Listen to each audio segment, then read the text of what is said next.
Musicians Talk Show is brought to you by Bandzoogle. Bandzoogle makes it easy to build a stunning website for your music in minutes. Choose from hundreds of mobile-friendly themes, then customize your design and content in a few clicks with Bandzoogle's easy visual editor.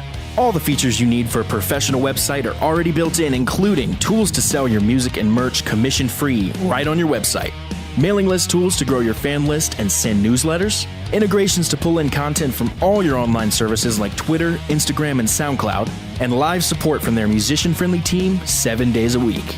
Bandzoogle plans start at just $8.29 a month and include your own free custom domain name. So go to bandzoogle.com to try it free for 30 days, and be sure to use the promo code TMTS to get 15% off your first year of your subscription.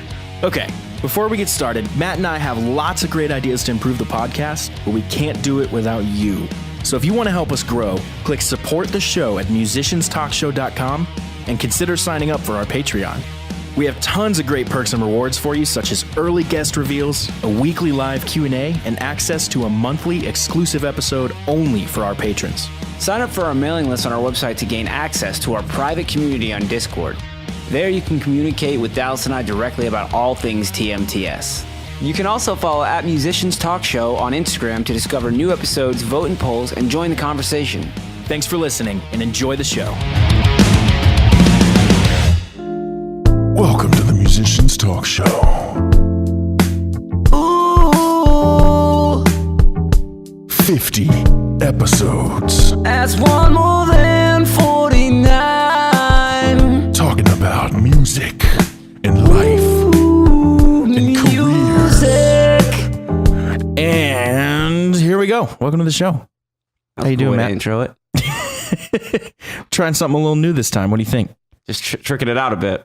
So, as Matt just so beautifully saying, we are one more than 49.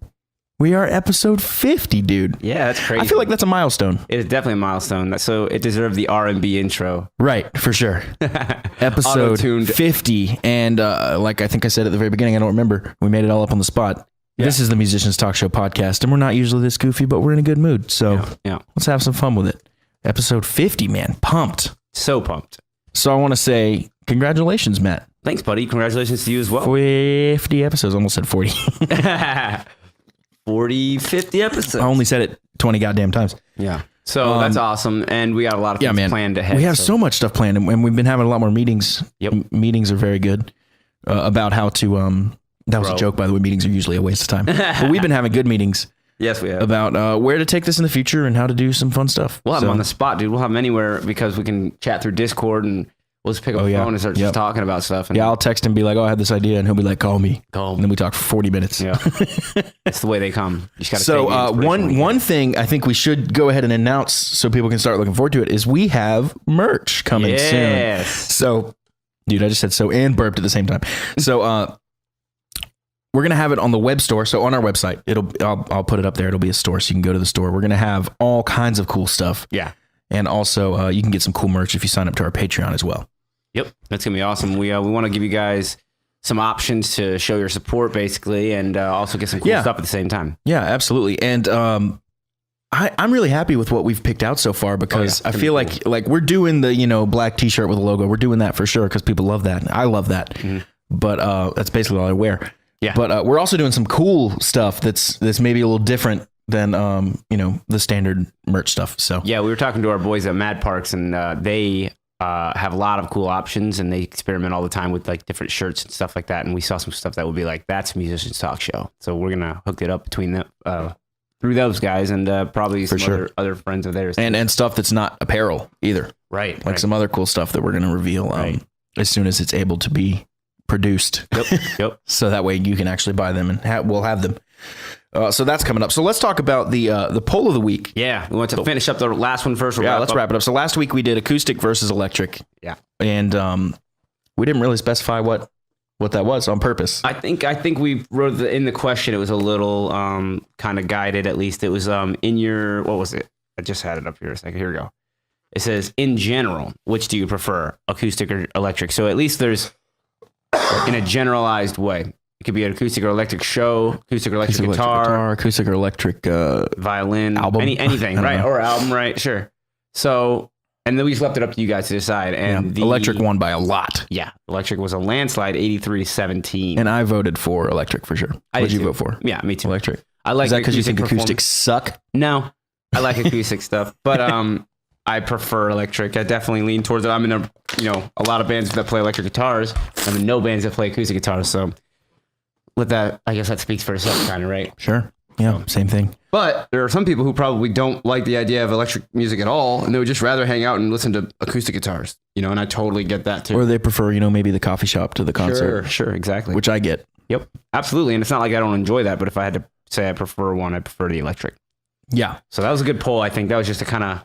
I had a feeling it was going to go landslide Electric. That's what my thoughts were, but sure. I didn't want to guide anybody that direction. I wanted to let everybody make their choice. That was cool. Definitely. Mad Now, respect. new one. Mad respect. But the new one, we teased it on Friday, I think. Yes.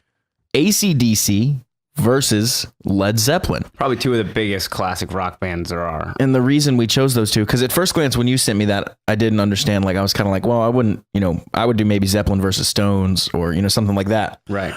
Because I feel like, correct me if lots I'm of wrong, comparisons. AC/DC came a bit after Zeppelin, right? AC/DC's been around a long time. Yeah, but after Bon Zeppelin. Scott in the 70s. So I don't know how much after Zeppelin. If Zeppelin started in the 60s. I need to be better at my rock history.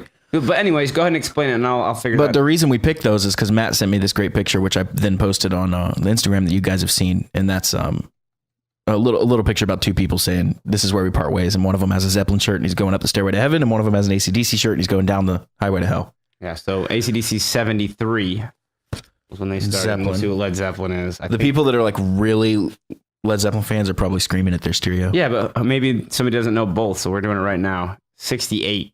So Yeah. Led Zeppelin was first by 5 years. So not too far away. Not too far away, but That's basically two different directions kind of in styles of music. Van Halen and Guns N' Roses are further apart. Oh, yeah. That's a good point. than this. So AC/DC's got the, Highway to Hell. Led Zeppelin's got Stairway to Heaven. Kind of Yeah. cool. So here we go. dynamic. Now we have to tell you our picks. So Matt, what do you pick? All right, I'm going to go AC/DC. I think I am too. Okay, cool. Well, that was another one. And I love Zeppelin. We're And picking I think the I same said one. this last time, but I do Matt and love I Zeppelin. most of the time will probably vote the same. Yeah, we kind of have the same mindset Yeah. when it comes to that stuff. But Zeppelin is awesome. Like, I know we're not saying Zeppelin sucks or I'm anything saying like that at Zeppelin all. blows and AC/DC rules. Wow. No, Wow, that's not that bold polarizing. statement. I love Led Zeppelin. Nothing needs to be I that feel like polarizing. I just like AC/DC maybe a little more. Maybe that's what I'm going Yeah, on. I love old school AC/DC Bon Scott stuff and Brian Johnson. I think it's an amazing Something story about how they- AC/DC's vibe when they just slam an A chord and the drum beat comes in and Yeah. it's just like, this is rock and roll, dude. Yeah, dude, you know? it is the epitome of rock and roll. And I mean, Led Zeppelin is obviously an amazing rock and roll band, but I feel like Zeppelin AC/DC has a lot is more that in your progressive face. elements. Would you say?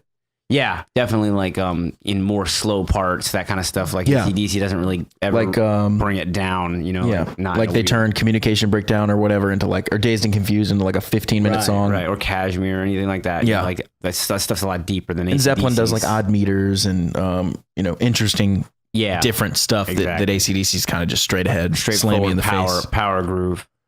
Which one thing that I find interesting about them is that they've never really evolved.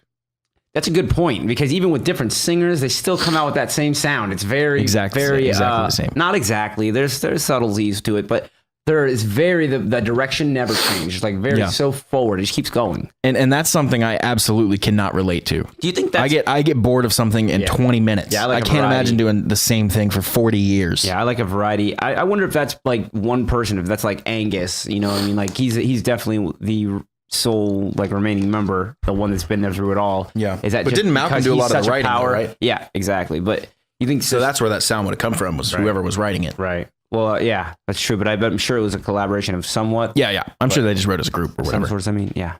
So, anyways, really cool concept. I guess just that picture kind of does it all, and we'll have a poll up there for you guys for Monday to vote on today if you're listening.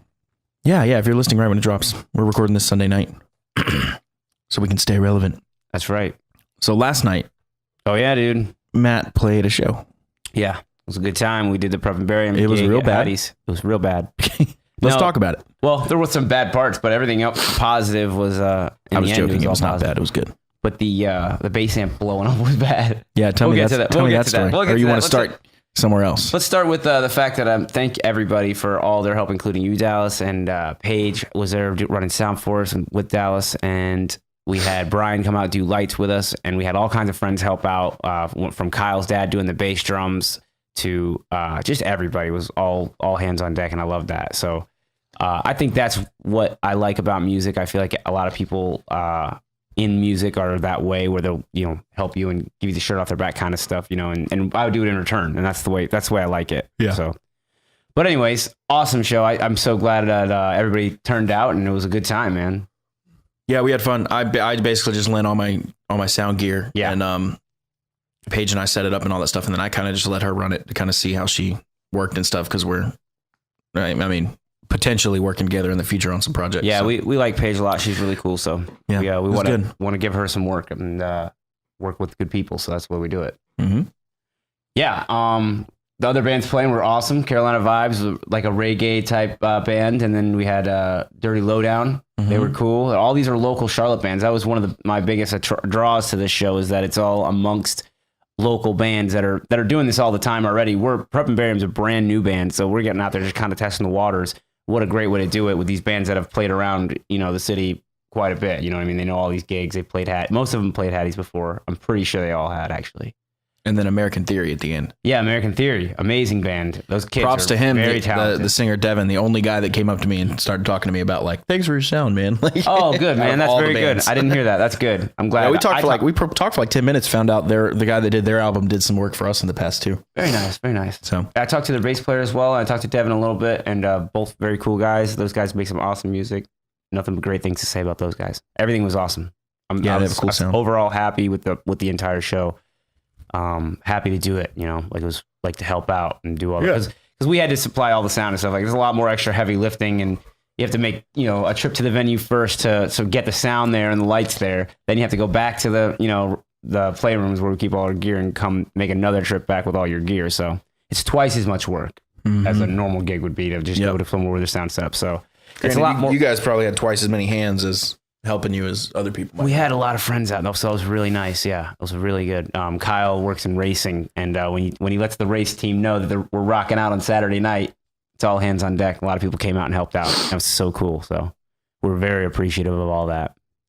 And when we drove over there the first time, there was a caravan of like 7 cars. Yeah. That Dallas is leading the way. Tell them about that little debacle. We made one wrong turn into this abandoned, destroyed parking lot with more potholes than the moon. Yeah, dude, it looked like the moon. And we freaking we had to U-turn, and I didn't realize so many people were following us. I thought it was like me and Kyle, like 2 of us. There was like 5. And as I pull in there, I'm like, okay, shit, this is the wrong turn. I turned one early because it was this confusing like double turn thing. Yep. And I'm like, let's turn it around. So as I'm turning around, I see people still just filing in behind me. Yeah. Like there's like 7 cars behind me. I was leaving as the last one was coming in. That's how many of us it was there were. Funny. So everybody was laughing and like waving out the window and stuff like that. It's one of those moments. Like I think the movie Twister, where they're the tornado chasers and they're driving on the highway. Same thing. Like when they're going to chase a storm, I think there was a spot where one of them made a wrong turn. They all do the big. That's turn. funny. So it's like in the movie even. It's a common thing. It happens. Yeah, I was telling Matt, I've never been a part of any caravan that didn't make at least one wrong turn, except the one on the way back from the venue. Yeah. We did make that. That was like 4 cars. Yeah. So we got there. We drove the hearse there. The hearse was a success. That was a hit. I got a 1971 Cadillac hearse. And it's just fun because it automatically gives people something to talk about. I heard several people say, did you see that band that showed up in the hearse? Yeah. Not even knowing probably that it was me. I was standing like right there. Yeah. It's really funny. It makes a statement. So yeah, it does. It's a big car. It's like the size of a fucking bus. It fit every instrument in, all the drums, all the cabinets, all the and all the drums guitars. doesn't sound like that much, but these guys have like it's like a 12-piece kit. Yeah, it's like, a double bass kit, so it's a big kit. Yeah, but man, that car has a lot of potential. We want to definitely do some work to it and get it up and running for future shows. It's fun stuff. Yeah, man. So what about this bass amp?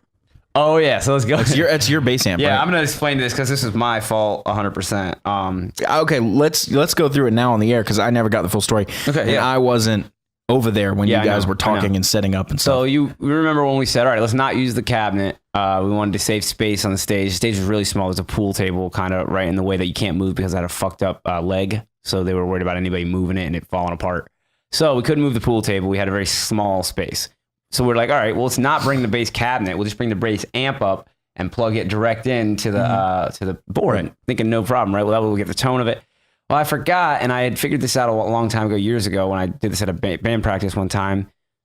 You got to have a speaker load on the amp head. You cannot run an amp, even DI, without having something plugged into the speaker load and then into a speaker cabinet. So then And do you what we know did- why that is? I'm asking. I don't know why, but I know that I figured that out. Anything about loads, ohms, It's just a little impedance, confusing. electronics, any of that stuff, my over your knowledge head. stops right there. Yeah, over your head. So As soon as science starts being involved exactly too right. much. When it's electrician, you have to be Yeah. a certified electrician. So we plugged it in. I was thinking to myself, all right, well, my cabinet's sitting right in front of his head anyways. What if we just plug it in one of my like stereo inputs in the back of the cabinet and then just turn the amp all the way down so it's not sending anything to the cabinet? Right. When we turn the master down, it killed the DI too. Even though there's 2 levels, there's a DI and a master.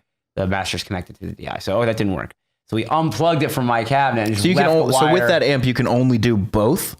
You can't just do. You Right. can do just cab That's my or DI understanding. and Unless cab. I missed something when I did it. I guess you could run it to a load box or something. Right, something like that. So anyway, so we just unplugged it from my cabinet, but left it plugged in the back of the amp. We're like, oh, it's working now, right? But the cable's just wide open on the floor, like, and that load is going out into the air.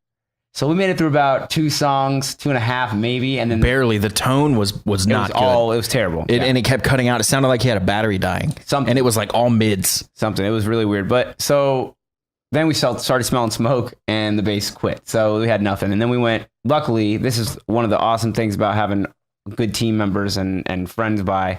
Everybody was really quick and we got him a DI box and plugged in and to a cable. Yeah, my JDI, which is made for bass. Perfectly that you had that thing. So what's funny is he was Page was all upset over he had to getting run set up DI, and the bass sounded so much better. but I would argue worse through the monitors. That's the only thing. Yeah, well, it wasn't in the monitors. Oh, There was no bass in the monitor. Oh, you were just that hearing was the it. mains. Maybe, Yeah. Okay, so I'm not sure, but it was all pretty quick, and we got through it quickly. But next time we'll make sure. But what's funny is when he was playing through just the cab, you also weren't hearing it through the monitors or a cab. So you were never had hearing a it the cab. exact same.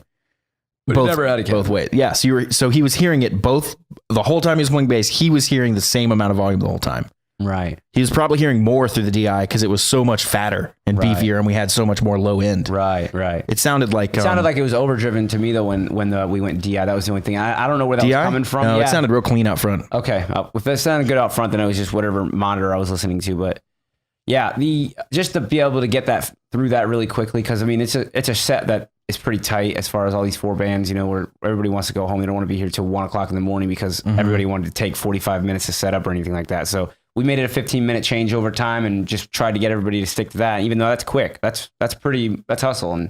But if you make the short time, then the people that when they run over, they're kind of still in the zone of like, you know, they're still getting it done in 20 minutes, even though you make the changeover time 15. Right. If they're slow, the worst you're going to get is like 20 minutes Right. because they know they have 15.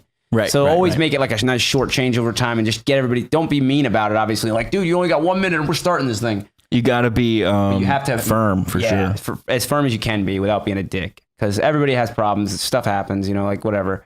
But we're trying to make sure everybody can have a good night and not wait around all night. You know, the changeover time to me is interesting because when you have a good one band that does a really nice set, if you don't get the next band up there quickly and efficiently, you kind of lose that energy. Oh yeah, the for band sure. just Well, had a great set. during the changeover, everyone goes outside. Exactly. And then half of them don't come back in. Well, especially if it's 30 minutes later when the band goes on. Yeah. So yeah, for sure. you're not, you know, they don't want to wait around all night for the band. If you're 15 minutes, that's a pretty decent. There's a lot of waiting time. factors too. I mean, people come for band 2, Right. and then they're not necessarily going to stick around for band 4. Whether they should or not, that's a different argument. But Right. might not. You know. Which at a place like Hattie's is kind of okay because there are only maybe 80 to 100 people capacity in there.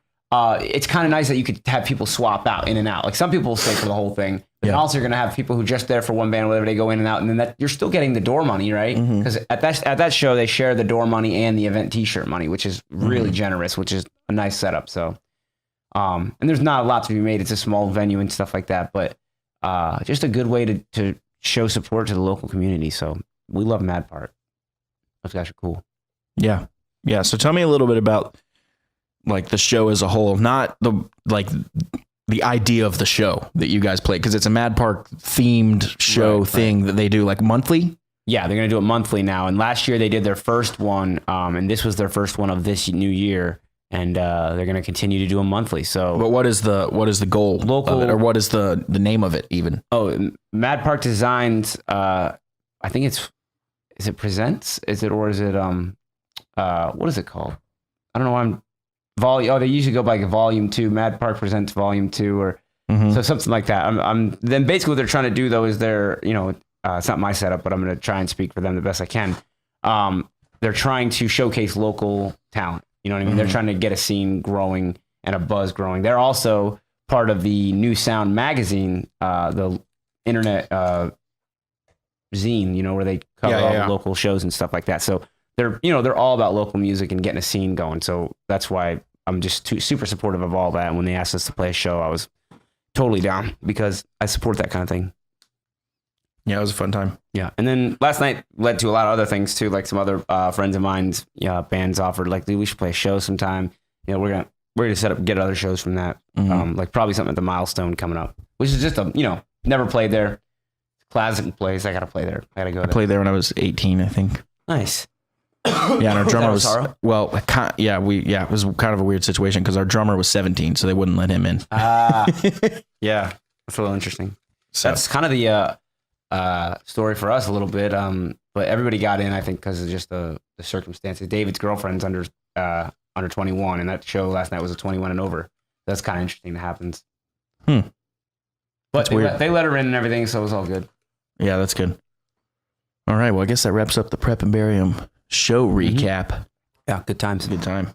Yeah, you guys played your whole EP in order, right? Yeah, dude. We argued for that extra 5 minutes just so we can do them all. Like, because what are we going to drop? One? Yeah. Which one are we going to drop? I don't know. know. You guys were fine. You guys went through them real fast. Yeah. There was no time between songs except blowing that up the amp bass was, thing. yeah. Well, it took like 3 minutes all in all. Yeah, I watched back. It was awesome. I got the GoPro footage. Oh, you watched the whole thing? It's good to watch. Start to finish? To review it and just How's the audio on a GoPro? not that great. Kind of quiet. But it has some audio? Something. I'll show it to you. That's cool. Oh, one of my favorite things, you were filming a rehearsal the other day or whatever. And most of the times when I see a camera, I'll flick it off just to be funny. And the reason I do that, I hope people don't think I'm like being a douche to them. Because the reason I do it is I just love the idea, because I've been in this situation so many times.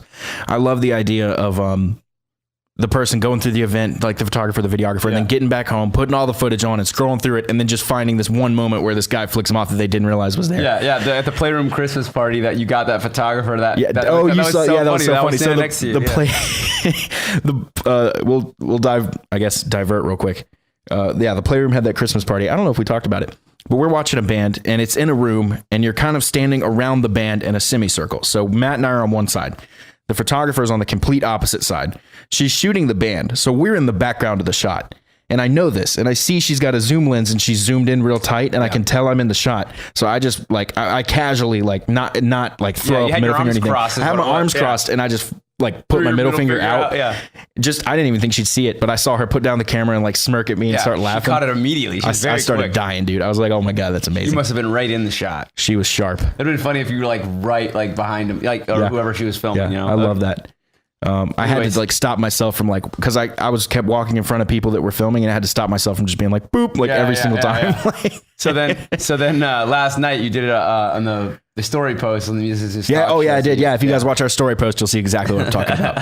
But that was me filming that. Yeah. But the one I was talking about before was you were filming a Prep and Barium rehearsal at the Playroom that I sat in on. Okay. And you guys took a quick little break, and I was walking around doing something, and I ended up walking by the GoPro, and I just flipped it off and kept walking.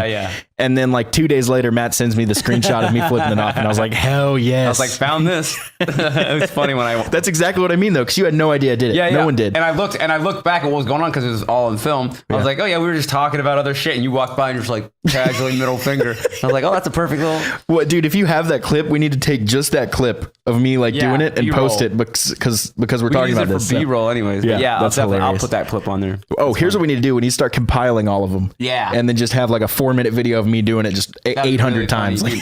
I'll fuck you from Dallas. So funny, dude. And really the only reason I do it is to amuse me. It's a funny joke. Yeah, well. It's just a joke. Yeah. Some people might not see it that way, because I feel like if you flick off the camera, it could be taken as fuck you the photographer, or fuck you the person I'm filming. Nah, as kids, we would always flick off the camera. Anytime somebody whipped out a camera, we'd always. To me, it's just hilarious. It is funny. It's funny. I don't know why. It's just funny. It's funny. Importance of labeling gear. Yeah, this is something I wanted to talk about. Yeah, we're getting ready to go through it. Well, yeah, and I want to talk about that too. But we've done it before, but we won't. Yeah, and the reason I wanted to do it tonight, which we may or may not do, is because it may like. I don't know the next time I can get down there, and it makes sense to do it before we set everything back up. And I know you guys are going to want that shit set up. I was thinking if soon, we could do it while we set up again, like, because there could be things done while labeling gear. Sure, You know what I mean? Like, we can actually multitask, but whatever, however you want to do it. I mean, we can separate them too. I'm just really tired. I don't know if I want to do it tonight. Yeah. I feel wiped out. Yeah. It's been a long weekend. Yeah, it's weird when you have to roadie your own gig too. You know, like when you load all the stuff in. So all gigs.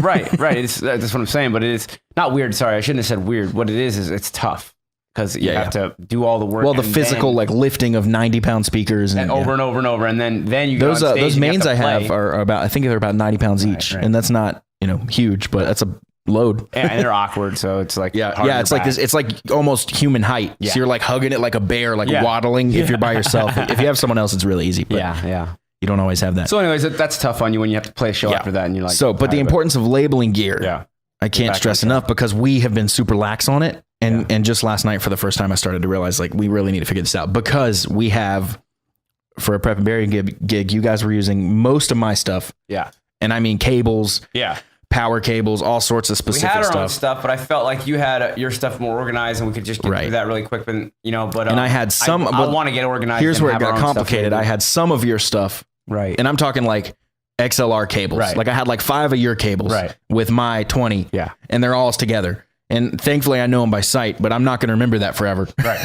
No, exactly. And it gets tough. I mean, and plus venue stuff, like there's other gear at venues. And we had the venue system in there too. Right. So we had 3 different systems being combined. So it gets confusing. And if it was, and I know I've bought everything. Yeah. I know what my shit looks like, but the people that are working with me do not. Well, here, and there's so another it's easy thing too for someone to leave a mic stand behind because they thought it was the venues. Sure. Or the venue person to take, 3 or 4 cables because they thought they were theirs. It's not anything malicious, but it's just like, it's easily avoided. Case in point, last night there was a little kind of I don't know, what do you want to call it? Like a confusion about the drum stool. We forgot our drum stool at the Playroom, and I was like, all right, well, just ask American Theory. You can borrow theirs, and then we'll leave it up there for them. So when they go on, so it's just a drum stool, no big deal, right?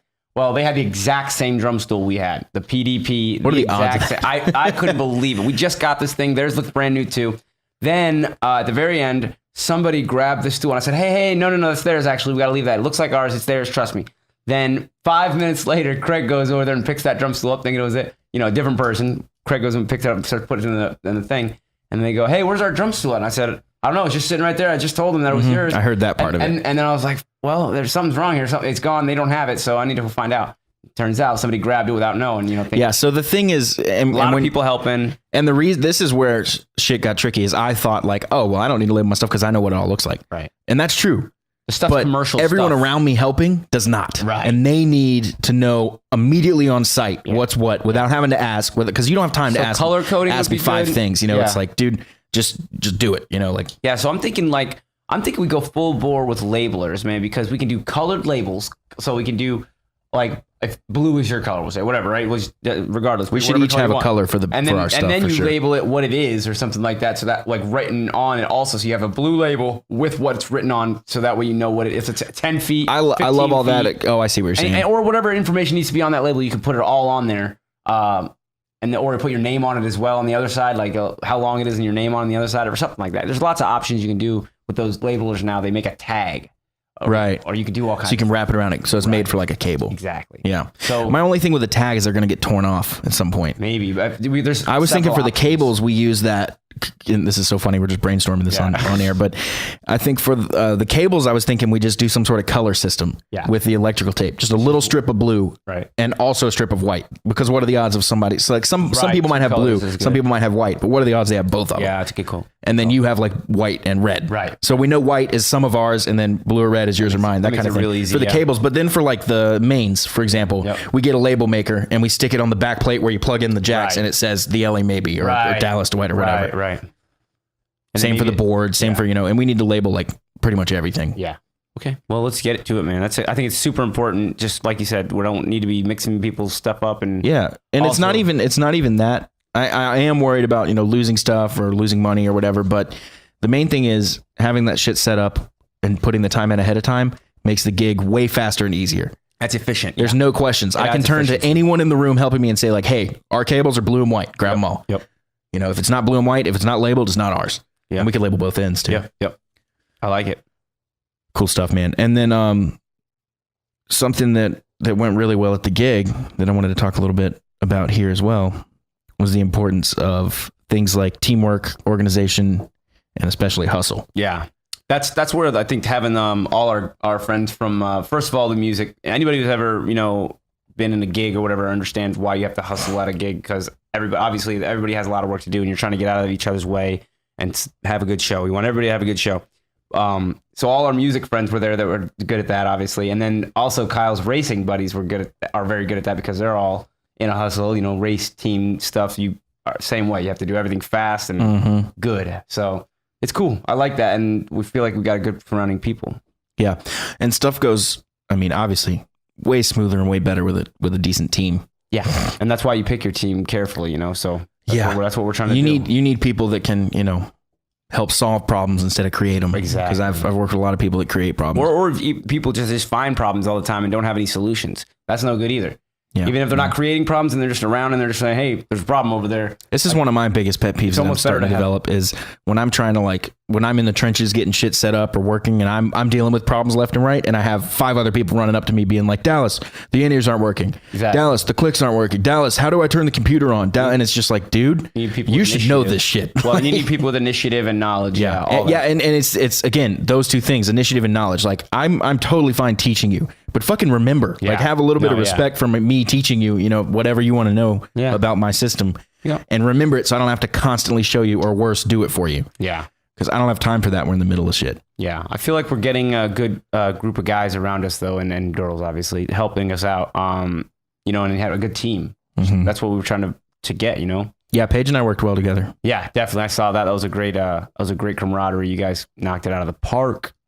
Yeah. Again, I just kind of oversaw and just let her do her Yeah, well, it's thing. good, though, to have two people bouncing ideas or thoughts off each other, So it was good. Yeah, but the mixing Thanks and for all all that your stuff, help. that was all her. Yeah, she killed it, dude. Very awesome. Thanks for all your help, too. Yeah, for sure. Oh, so we got into this little debate this weekend. You want to talk about this for a second? Yeah, This is a for good sure. one, I think. Me, you, and Kyle, and I wish we had Kyle here for this. But this was what day was this? This must have been Friday night. Friday or Saturday? It was Friday night. Okay, Friday night was. Saturday night was the gig. Yeah. Well, I didn't know if it was Saturday. It was the day we ordered food. Oh, it was Friday night. Yeah, I think that was Friday night. Yeah, we had Pinkies. Yep. That sandwich was dope. Yep, you're right about that. What constitutes a super group? Yeah. This is And I think we might have touched on this in the past. So here's what we were thinking. Well, you had a rule that you implemented that you think it should follow. I had a rule that I implemented that it, and I don't know. We just need to see what works. Yeah. My rule that I'm thinking for it to be a super group. For a second here, let's just take this scientifically, like laws, are made. So let's try and make a law or laws, I guess, that make something a super group. Or so not. for something to be a true super group, Trying to define it. like we're the authority. No, we're just trying to come up with what we think is, we're not saying this is the way it is, but we're kind of coming up with our own idea of that. Sorry. Okay. I just looked up the Wikipedia definition of super group. Nice. But what I'm really looking for is a list of super groups because I only know a couple. Okay. Okay. Here we go. Jesus. Got a nice one. One we forgot, the Yardbirds. Is that a super group? I think so. Who's it? Maybe it's not a super group, but it had a bunch of famous people in it. Like Jeff Beck was in it, Eric Clapton was in it, other people. But they weren't all in the same time either. Cream, though, it says is a super group. Okay. But here we go. Here's the rule I implemented, and this is just my thinking. Okay. For it to be a true super group in my book, all of the band members have to come from a different band. Okay. So an example of a super group in my book, the Winery Dogs. Mm-hmm. They all 3 came from different projects. Yep. An example of not a super group in my book, Velvet Revolver. 3 of them came from basically one place. Right. 1 of them came from somewhere else, and then the fifth one was not even a famous superstar or whatever, however you want to define that. That would include Audio Slave then too, because it's the same situation with Rage Against the Machine. Right. It's basically a band with a different singer. Right. It's same thing with Creed and Alter Bridge. Right. Okay. So those are not super groups, is what we're saying. According to my rule, of course, they probably are widely known as super groups. We're defining this for ourselves. So if anybody else wants to come at me, bro, for sure. We're just trying to kind of come up with an idea in our head of what a super group is. But that was my rule. Do you remember what your rule was? I think my rule was that they all had to be famous on their own. Wasn't that what it is? I think that was basically your rule. They all had to be pretty well known.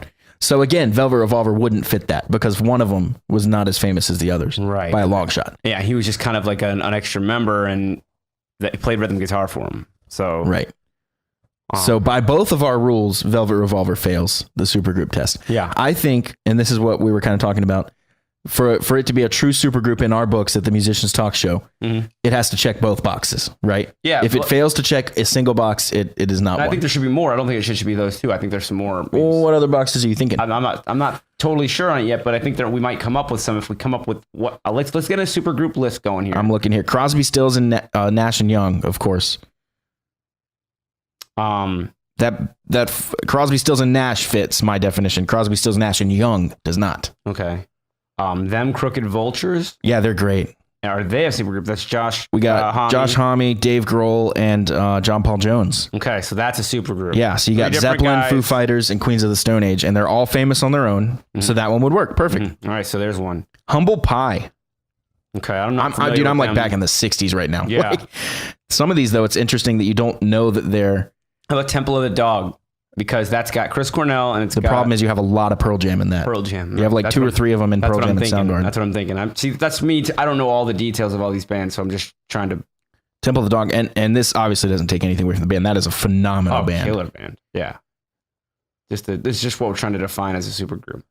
And I'm just scrolling through Wikipedia, so of course this is probably all wrong. This is listing. Oh, this is interesting. This is listing Journey as a supergroup, Interesting. Why is that? which I mean, it doesn't fit our thing, and I kind of disagree with. But you have Greg Rowley and Neil Sean started the band together, and they were both in Santana. Okay. So Greg Rowley is the one that sings Black Magic Woman, Black Magic Yeah. Woman, Yeah. and Neil Sean was a guitar I just player. He was like found- I'm looking at 16 the when he list was too. in It's that got band. Journey as well. That's interesting. I don't know if I agree with that. It says Ross Valerie was in the Steve Miller band, All right. and Prairie Prince was in the Twos, but he was only on for very little So bit. check this out. Don't Stop Believing. It's now easy to forget the Journey started out as a Santana splinter group dedicated to performing portentous art rock instead of radio friendly. Yeah, have you heard their first 3 albums? It's like straight up. so. It's like straight up like Pink Floyd, Yes, like progressive, like out there shit. So super. And then their manager made them get Steve Perry, and then they started being the Journey that people knows. Or people know. people knows. Bad Company, Yeah, I saw that one. on but there. 2 of them are from Free. Okay, so that doesn't pass then. Doesn't pass our test, of course. Our test should is we- probably stupid. But No, that's what I'm saying. We need to define our test. If they're saying that's one of the ones that Kyle brought up was Blue Murder. Blue Murder is a good one. So John you have Sykes. Carmen Appice. Yep. Who else? Carmine, I guess. Oh, yeah, I'm not And sure. I don't remember the last one. Kyle told me, and I don't remember. So Little River Band. what if we changed it to here's I'm basically saying should we change the rule to if 2 or more are from another band, then it's out. But 2 from a band, I think you get. No, my rule was they all got to be different. I know. No, I'm not saying that's your rule, but I'm saying maybe our rules need to be fixed too, because otherwise we might eliminate all supergroups. You know what I mean? Well, we have 2 that passed already. Right. Well, if there's 2 supergroups and that's it, Well, there's probably more than that. there's got to be more. But what I'm saying is that like I don't think we should just count ourselves as like if all these are list sites are listing Journey as a supergroup or Bad Company as a supergroup, and they're But here's my issue with a lot of the ones I'm seeing. These people weren't famous before these bands. They didn't it, like, for example, the Winery Dogs. All 3 of those guys were monsters. So we're saying a true supergroup. A true supergroup needs to be a coming together of superstars Okay, so we're that are all from different places. we're shooting these guys down. We're saying their ideas are Like, not for right. example, right here, it gonna says give Little River Band. Okay, right, we I all got know an idea. Little River Band. I just got an idea. But I don't know any of the bands that they came from, I just got an idea. Since this is all very subjective, anyways, of course. let's do supergroup or not, and we'll post it on Instagram poll There you go. or Instagram stories, and we will put some ideas up there and just say, hey, is this a supergroup? I found another perfect one. And we'll see if we'll see what people come up with, because I think maybe people will be agreeing with us, like they should be more like big names on their own and not just anybody. Right. And then 2 famous guys, and then that's a supergroup. Right. But check this one out. This is a big one that I never thought of. Okay. Blizzard of Oz, Ozzy Osbourne. Yeah. Ozzy from Sabbath. Yeah. Randy from Quiet Riot. Yeah. Bob Daisley from Rainbow. And Lee Kerslake from Uriah Heep. So they're Huge. all 4 from different places. But- They're different big bands. So that was one album. So are you saying that a supergroup Sure, can well, be that for one well, album? I guess. I don't Because know. Ozzy is definitely not just a supergroup. Yeah, he's just a dude. So that's interesting. But that works. That's interesting. Asia, apparently. So now we have to think about it in forms of albums almost. You know what I mean? If it's that kind of circumstance. That's interesting. I'm still scrolling through. I'm only at 83. I want to see some more of these. Yeah, there's some good ones. Hagar, Sean, Arison, and Shreve. Well, that's obviously like just their names. Mm-hmm. That would qualify, kind of. Sammy Hagar, Neil Sean, Kenny Aronson from Billy Idol. Let's write these down and make a list so that way we can post. Well, I got them the later. whole list on Wikipedia. Well, right I want to here. write down the ones that we are questioning, kind of, or anything that's questionable, and we'll put it up for a poll and say super Okay, group or yeah, not we can a add super those group. after. Or super group or not. What would we call it? Super group or not? Blue Murder right here. Ray Gillam was the last one. Oh, that's He was in Sabbath. super group or not. Oh wait, no, that was the singer. No, sorry, Tony Franklin Okay. and Cozy Powell. These guys Damn all have Yankees, these you guys said all that have a before. huge. I think we talked about this the first time on the podcast. You mentioned the damn Yankees. Damn Yankees is one that I think checks the box for sure. Yeah. No. Mr. Big. There you go. What about that one? All right. Who we got? Name it. Eric Martin, who doesn't seem to come from anything big, but then Paul Gilbert from Racer X, Billy Sheehan from David Lee Roth, Mhm. and then Pat Torpey. Oh, he played in Impellitteri. That's crazy. What's some other stuff? What about David Lee Roth's solo record? Would you consider some of those supergroups? Because I mean, he had like Jason Becker on it. Like he had some serious names. Let's look at. I'm gonna look that up. You keep going down your list. Did you know in Mr. Big, by the way, who I love because I'm a huge Paul Gilbert fan, that Richie Kotzen subbed for Paul for a while and he did an album with him? I heard that. Yeah. Yeah. Now I remember that as soon as you said that. Badlands. Here comes Ray Gillen again. But what do you think about that? I don't know. It's Jake Ely, Ray Yeah. Gillen, who didn't really do much. He was What- kind of an unknown guy. Yeah. What is his role? He's a singer. Okay. Phenomenal singer. Okay. Yeah, I don't know about that one. Damn Yankees. I think Damn Yankees checks the box perfectly. Ted Nugent, famous. Tommy Shaw from Styx, famous. Jack Blades, Night Ranger, famous. And then Michael Cardilleone, I guess he was the drummer. He's not that famous, but he was later in Leonard Skinner, so I guess that's something. Oh, that is something. But later, it's almost like he wasn't a super then, right? So Yeah, so time is a Yeah, factor definitely too. when he like at falls the in. time. Yep. Eat 'em and Smile, I think, was the one. Let's see who's on that. Yeah, that's the record. first one. That's Steve Vai, Billy Sheehan, and I don't remember the drummer off the top of my head. But you know what? I think it was the dude from Ozzy. I could be totally wrong. Tell me So who if it it is. was though, all right. So I'm gonna type it in real quick. If it was though, then that would count as a super album. Oh, dude, how about this band called Contraband? Yeah. Richard Black from Shark Island, Michael Schenker, Tracy Guns, Cher Peterson from Vixen, and Bobby Blotzer from Rat. Yeah, that works. Contraband. Tell me what you find on that Eat 'em and Smile, which is the Yeah. first David Lee Roth solo album. Yeah, I'm trying to find the lineup here. Slash's Snake Pit, you think? Personnel is that? Yeah, here we go. So David Lee Roth, Steve Vai, Billy Sheehan, Greg Bissonette. Oh, he's relatively famous. I definitely know his name, but that's not the guy I was thinking of. He, I was thinking of Tommy American Aldridge. drummer, has been touring session think that's right. recording.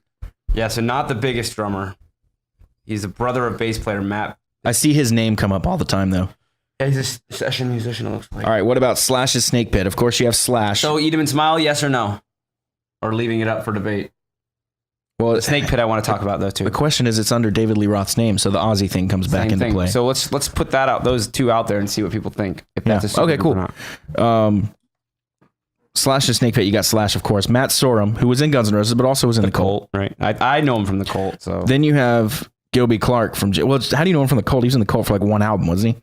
but that's why And he that's just how I toured know with of who he is. Like I was like, oh, he's that guy from the Cult. I don't know why. It's just Really? always what I thought. Because that was before GNR. Yeah, that would be Yeah. where he got his fame from or whatever notoriety, whatever you call it. He definitely got way more famous from GNR, I think. Right. Gilby Clark, GNR. So that's 3 from GNR. But then you have Mike Inez from Alice in Chains, which I didn't realize. And then Eric Dover from Jellyfish. I don't know. I don't think that one fits because it was more of like a collective anyway. Yeah. Mad Season, I think, does fit the bill. Lane Staley singing, Mike McCready from Pearl Jam. Mad Season's awesome. You have Barrett Martin from the Screaming Trees and John Baker Saunders I've from heard the good Walking things about Dogs. Mad Season. I don't know that I've ever checked it out. If not, They have a just lot of maybe really little good bit. stuff. I need to check it out. It's a lot like Temple of the Dog. Here's another one I'll throw at you just real quick, and if you don't like it, just throw it right back. All right. But what about ultimate supergroups? If you could come up with one, and you could You can make one? yeah, if you can. I make always a think super- about this. This is a good one, I think, because I think Richie Kotzen's a key player. All right, what if it's a draft? What if it's like like you can't just take Richie Kotz, all the best musicians, right? You can't just take all of them. That's Okay, so you do like the point system. Yeah. I saw this thing with rappers. There's lots of Someone stuff. said There's you get lots to of put things together out there. your rap supergroup. Each one's worth a certain amount of points. It has to add up to a certain amount. Exactly. You get one from each row, so you basically. do that with supergroup. Supergroup, what is it called? Supergroup Showdown. I don't know. fantasy supergroup. There you go. Love it. So This is perfect. Neurotic Outsiders. You remember them? No. Steve Jones from the Sex Pistols, Duff from GNR, What? John Taylor from Duran Duran, and then Matt Sorum from. I've never heard of that. That's awesome. Yeah, it's That like a definitely punk thing qualifies, they did. though. It qualifies. But you got 2 from GNR. Oh, yeah, that's it. If you count him as GNR, yeah, Max Worm. Yeah, that's interesting too. Because which one? You know, if Right. someone's in 3 bands, Right. which one do you That doesn't count? disqualify If there's an him. overlap, Right. a lot of gray areas, my friend. Super musicians. Is that Go back to that thing we were talking about a second ago that I already forgot. The draft thing. Yeah, that'd be One fun. thing when I think about like fantasy supergroups, I'm such a nerd and such a musician that I often think like my first thought is like, okay, I'll pick the best player of each category and just put them together. And then my next thought is that's gonna sound like ass. Right. Like all these Doesn't guys always work. aren't gonna work well together. Yeah. So then my true supergroup is when I start thinking about like which people would really play off each other well, at least in my head. Right. Stylistically. And then I always find out they've done shit together anyway. Now they always say in like UFC styles make fights. It's kind of like that. Styles Yeah, make yeah, yeah. bands. Liquid Tension Experiment. Yeah. The problem is you have That's a lot of Portnoy Dream and Theater. Paturgi from Dream Theater. And you have Jordan Rudess from the And Dixie Rudess. Dregs. Rudess But is he, in Dream Theater too. no, he was in Dream Theater after. Oh, I see. He was not in Dream Theater when Liquid Tension Experiment. Okay. That's how they met him, I think. The timing there. And then Tony Levin from King Crimson. Nice. Can't talk. I'm scrolling through the peed. Put the auto tune back on. Scrolling I liked it better. through. A Perfect Circle. That could be one. Yeah, who do we got? Maynard. Maynard from Tool, of course. Josh Freese, who was on Chinese Democracy, and he was in Nine Inch Nails. Okay. And then we got Smashing Pumpkins and Marilyn Manson. Yeah. That's an interesting group. And A Perfect Circle is really good. Yeah, that's a good one. There's another one. Do you remember that band Plus 44? It was like some dudes from like Blink 182 got together or some shit like that. No, never heard What of about it. Loaded? Loaded Duff McKagan? Duff, yeah. Well, who is it? More, I don't I know feel if like he's... it's a mainly Duff project.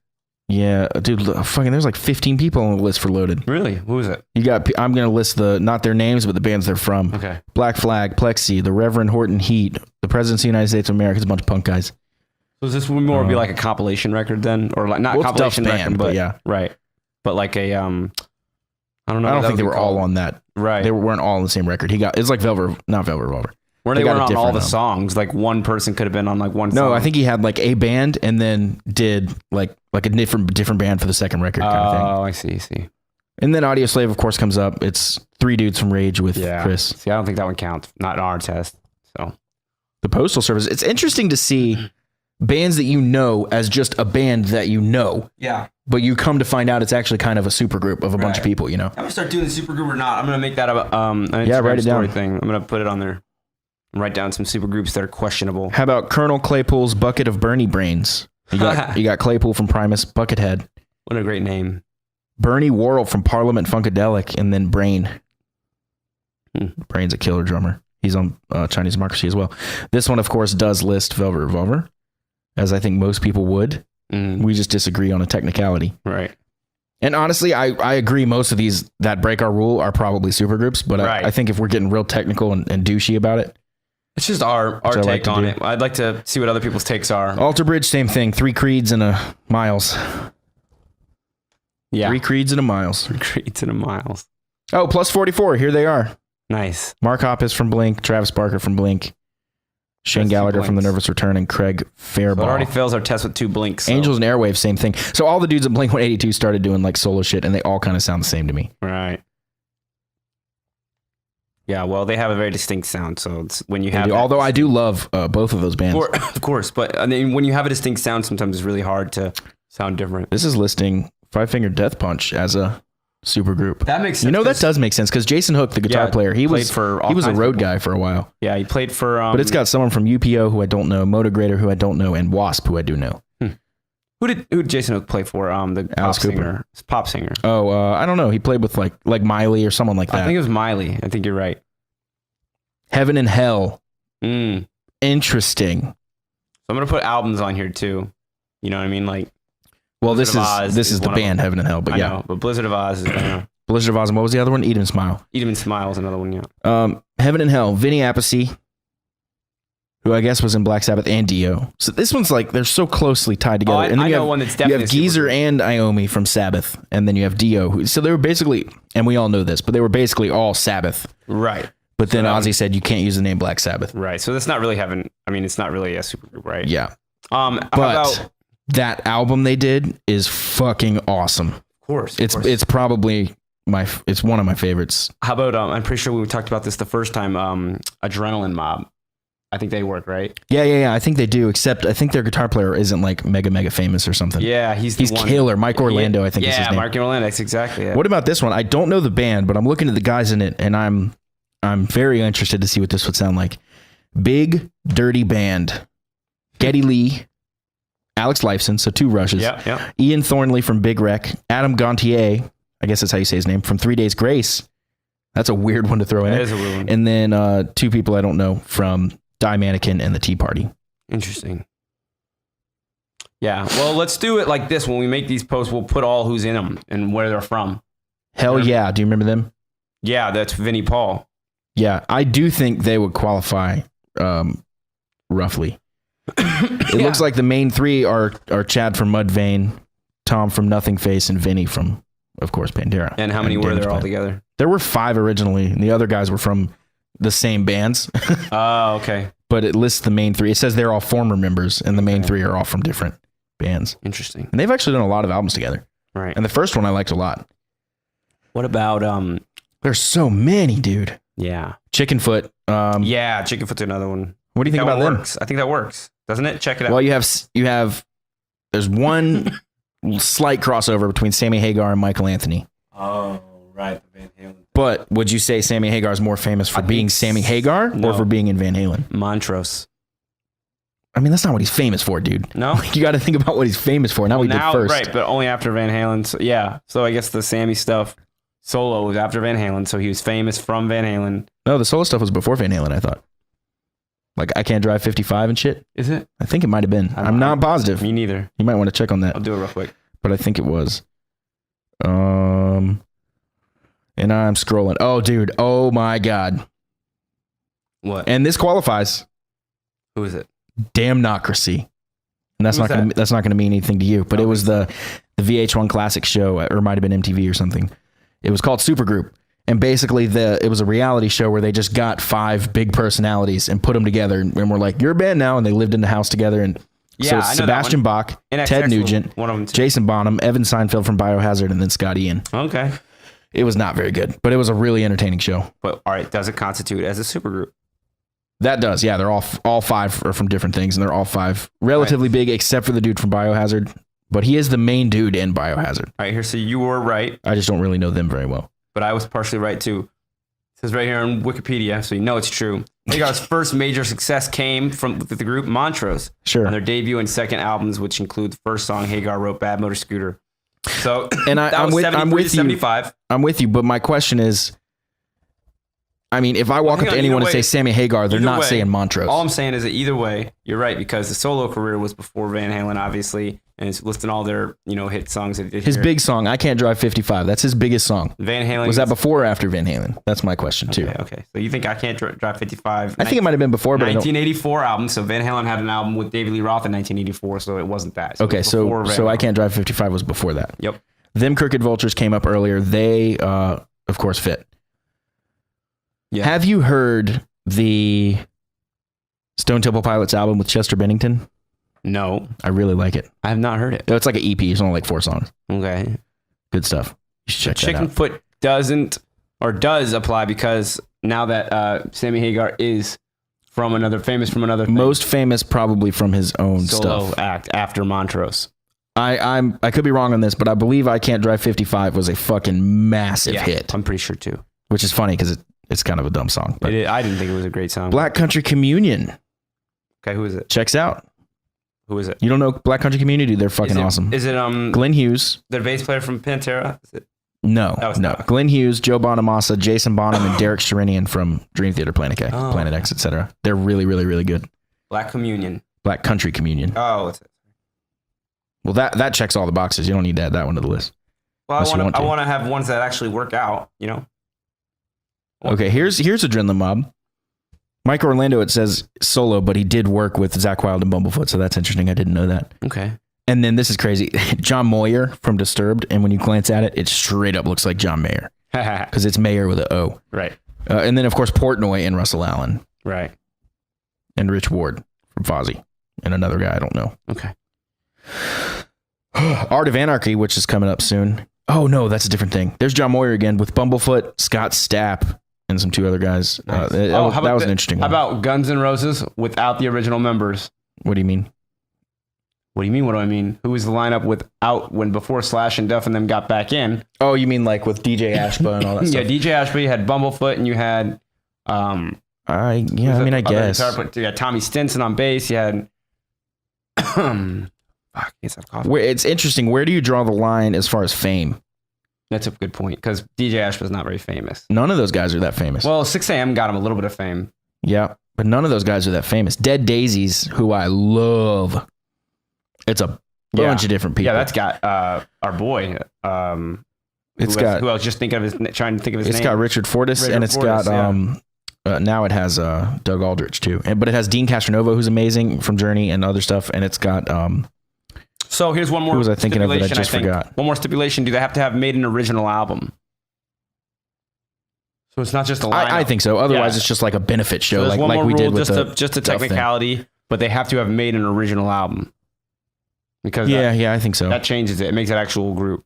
Here's another one. I'm pretty positive this one qualifies, but the Pretty Damned Things or Damned. What is it? The Damned Things. I don't know them. I mean, What about Hollywood Vampires? Alice Cooper, think it Johnny works. Depp, and Joe Perry. I think it's the Damned Things. But yes, I think that one definitely works too. Which is kind of like weird because isn't Johnny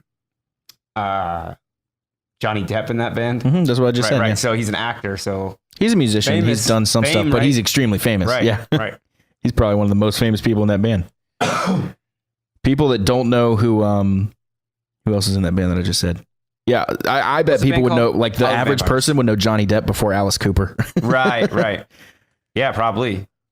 Thinking like, talking to someone on the street that's not a metalhead, of course. Right. So Anyone that knows rock and metal is going to know Alice Right, Cooper. so the only but- thing that would be questionable in the Hollywood Vampires is if you count Johnny Depp as like a famous musician, but he's just a famous person. So that's the only questionable thing I'm saying. But I think he does count. I think so, he too. does. Yeah, I think he gets a pass. Because what was the rule you said? They have to be famous? famous on their own. Right. That was all you said, though. That's all I you said. didn't say I didn't say famous they for had to be playing famous guitar no, or anything. No, nothing yeah. like that. So I think that still holds true. Yeah. All right. And he is a decent guitar player from what I hear. Yeah, I want to He's look up. definitely got the look. I really want to look up the Damn Things real quick because Is that what they're called? yeah, I'm pretty positive. I don't know them. Yeah, supergroup. It says right there, the Damn Things supergroup. All right, the Damn Things are a heavy The metal. damned things. Sorry. I thought you were saying the damn things. No, the Damned Things. My bad. I was saying that, but all right. Our heavy metal supergroup, consisting of Joe Troman, Andy Hurley, Fall Out Boy. Oh, so both of those guys are from Fall Out Boy. Scott Ian of Anthrax, Rob Cagnew of Volbeat. And two And, dudes from Every Time I Die. Yeah, so that doesn't necessarily work out. Yeah, you got 2 sets of 2. This is so funny. We've been talking about this for like 40 it minutes. says the band's name was inspired by the lyrics in Ram Jam's 1977 version of Black Betty. Damn thing. Damn little thing gone wild. Oh, Black Betty. You know. Damn, damn. Yeah. Okay. Anyways, I don't know that song that well. damn thing gone wild. That's enough supergroup talk. Very nice. I'm supered out.